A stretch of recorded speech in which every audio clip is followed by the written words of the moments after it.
আসসালামু আলাইকুম। সাইদুল টেলার্সের পক্ষ থেকে আপনাদেরকে অভিনন্দন এবং শুভেচ্ছা। আজকে আপনাদেরকে দেখাবো বাচ্চাদের শার্ট কাটিং।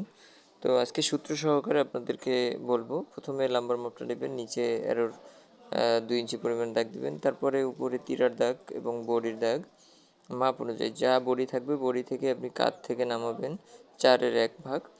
তো যদি আপনার 26 বডি হয় তাহলে 6.5 ইঞ্চি 4/1 ভাগে দেবেন। তারপরে তীরের মাপটা নেবেন, তারপর বডি থেকে যদি বডির ফিটিং মাপ হয় তার থেকে 2 ইঞ্চি লুজ কাটবেন।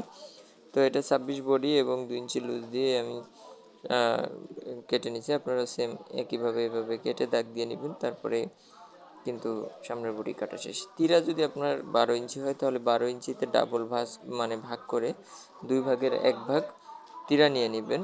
কারণ এখানে কোনো সেলাইয়ের কাপড় প্রয়োজন নেই, সামনের পাটে কোনো সেলাইয়ের কাপড় প্রয়োজন নেই, পিছনের পাটে আপনার সেলাই কাপড়। তো পরবর্তীতে আমি কাপড়টাকে নিয়ে পিছনের পাট নিয়ে নেব।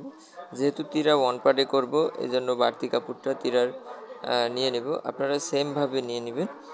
তো আমি কিন্তু তীরার কাপড়টা উপরে নিয়ে নেব। তো সামনের পাটটা প্লেটের বোতামের জন্য 1/2 ইঞ্চি কম নেবেন, এটাকে ভাঁজ দিয়ে নেবেন, দেখতেছেন। এবং ভাঁজ দিয়ে আমি 2.5 ইঞ্চি তীরার কাপড় বেশি রেখে সামনের পাটের চাইতে এটাকে দাগ দিয়ে নিলাম। পিছনে কিন্তু সেলাই কাপড় রাখবেন, যেহেতু 12 তীরা সেখানে 12.5 কাটবেন, মানে 6.5 6 কাটবেন, 6-এর পরে 1/2 ইঞ্চি বাড়াই দেবেন, মানে 6.5 ইঞ্চি। তো আমি সেই 6.5 ইঞ্চি দিলাম, 1/2 ইঞ্চি 1/2 ইঞ্চি 13-তে। তো এটাকে কম ডাবাইয়া তারপরে আপনার কেটে ফেলবেন। তো কম ডাবায় আমি কাটতেছি, কাটা শেষ। এইভাবে কিন্তু আপনারা যদি শার্ট কাটিং করেন তাহলে কোনো রকম বাড়তি কমতি বা কোনো টানা পোড়ান কিছুই থাকবে না। তো সাইডে যে কাপড়টা বাড়তি রয়েছে সেটা দিয়ে আমি হাতা কাটিং করব, যেহেতু হাতার মুখে অন্য একটি ফোল্ডিং হবে। তো সেলাইয়ের কাপড় এবং পরবর্তীতে আমি 4/1 ভাগ কেটে নিব। তো আমি হাতা কিন্তু এখন কাটিং করা শেষ। হাতাতে আমরা 3 ইঞ্চি শেপ দিয়ে কাটি। তো এখানে একটা ডিজাইন হবে, ডিজাইনের জন্য আমি কাপড়টি 1/2 ইঞ্চি কাপড় রাখছি। এখন তালপাট কাটবো। তো আপনার খেয়াল রাখতে হবে তালপাটটা কিন্তু সামনের যেন হয়, এই জিনিসটা খেয়াল করে আপনারা কাটিং করতে হবে।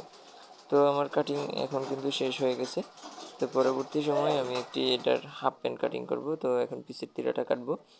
তো পিছনের পাটের তিরা কাটতে কোনো সমস্যা নেই, সামনের পিছনের পাটটা বডিটা নিয়ে আপনি তিরাটা কাটিং করে নেবেন আন্দাজ মতন, কোনো রকম বাড়তি কমতির কোনো সুযোগ থাকবে না। তো আমি কিন্তু কেটে নিয়েছি। এখন এই যে তিরা শেষ, ভিতিরা কাটলাম।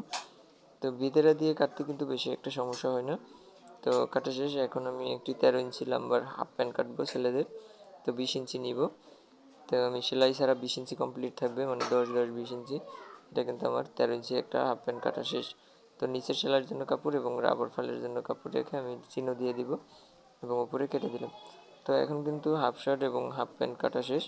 এইভাবেই কিন্তু আপনি কাটতে পারেন। এখন পর্যন্ত যারা আমার চ্যানেলটি সাবস্ক্রাইব করেনি বা ফেসবুক পেজটি ফলো করেনি তাদেরকে যদি ভালো লাগে অবশ্যই আমার ফেসবুক পেজটি ফলো করেন এবং ইউটিউব চ্যানেলটি সাবস্ক্রাইব করে সাথেই থাকুন। এবং পরবর্তীতে কোন ধরনের ভিডিও চান অবশ্যই কমেন্ট করে জানাবেন। আল্লাহ হাফেজ, ভালো থাকবেন। আসসালামু আলাইকুম।